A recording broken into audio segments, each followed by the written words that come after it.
Dalawang araw matapos yung paglindol, wala pa ring tubig dito sa bayan ng San Remigio. Itong San Remigio ay yung katabing bayan ng Bogo o yung epicenter nitong magnitude 6.9 na lindol na yumanig dito sa probinsya ng Cebu nitong nakaraang araw. Kaya yung mga residente dito ngayon umaasa sa mga water truck katulad nito para lamang makakuha ng malinis na tubig para pang-inom nila sa araw-araw. Sa ngayon, umaasa sila sa mga deep well naman para sa kanilang mga panghugas at panlaba, pero yung source nila ng pang-inom ng tubig, dito lamang sila umaasa sa mga water truck katulad dito.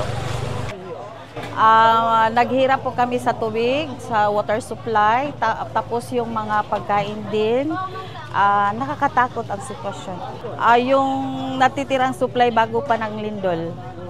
Okay, so mayroon mang natitira pero nahihirapan na rin. Okay, nag-share na pero parang paubos na.